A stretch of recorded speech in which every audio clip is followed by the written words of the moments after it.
this one influencer based in Dubai, and he another. Well, I wouldn't say another controversy that's erupted in the last couple of weeks was an online. I don't know what you want to describe them. They're called established titles.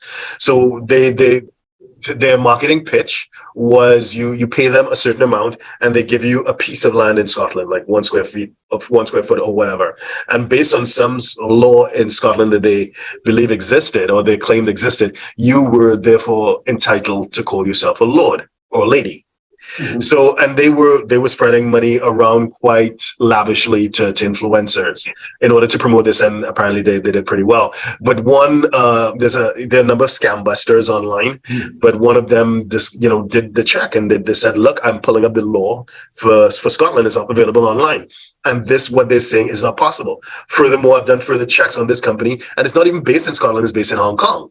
So it does seem to be a scam. So I mentioned that because some of the same influencers who were involved in FTX were also involved in established titles, as well as promoting other tax benefits and tax schemes and so on. So I'm wondering if it is these guys aren't up to speed or they aren't proficient enough to read, perform basic due diligence, then do they have any space or do they have the right to promote any financial service at all? And would the legislation that you see coming around the corner for crypto in particular address situations like this?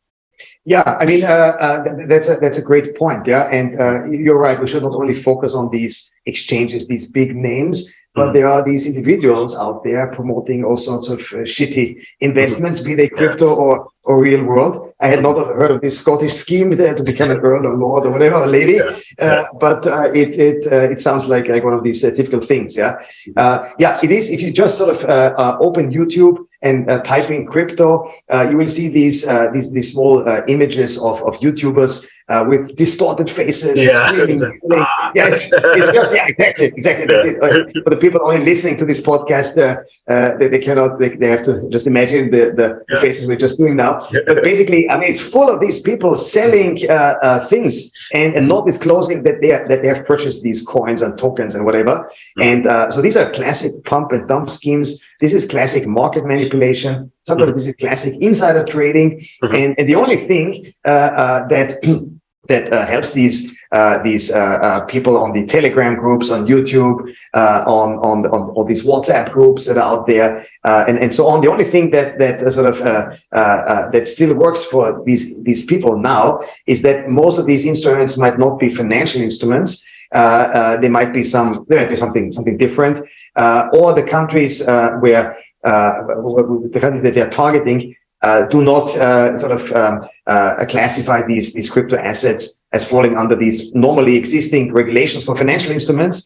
and therefore they will not be prosecuted. But in Europe, the tide is shifting again with MiCA.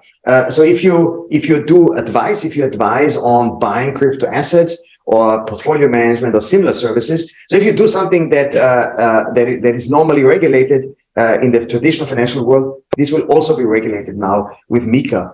And also, I mean, the SEC has, and the SEC is an entire topic of its own, Gary Gensler, but the SEC has, I think, opened the case against 2 or 3 Coinbase employees who are acting on inside information, which coins and tokens Coinbase was going to list, and they purchased these tokens and these coins and tokens before the announcement at a low price, and after the announcement they sold them. So very, very simple scheme. They did not even make a lot of money with that. But they were arrested, and the SEC is going to prosecute them based on insider trading. So the SEC is using the statutes that exist for stocks.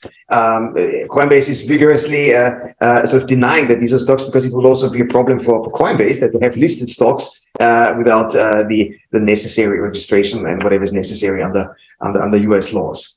So I think this is like the whole space is full of shady players, and these influencers, most of them are really untrustworthy. You have to really watch out. You should not believe. And they're always saying, this is not financial advice, and then they're giving financial advice. So it always begins with, this is not financial advice, and then it goes on for 30 minutes about what you should buy. Yeah, and of course, some pretty famous names like Kim Kardashian got pulled into that. But okay, so So, it is what it is. So watch this space basically because regulation is now inevitable. And we'll see over the next few years or so a completely different approach to the way these services or products are being marketed. Okay, fair enough. So if you're a 6, 7, or 8-figure investor, entrepreneur, or business owner who needs a tailor-made solution from a qualified team of professionals, we can help you achieve the international lifestyle, the freedom, and even the tax savings you're looking for. Visit us at htj.tax and live that international life.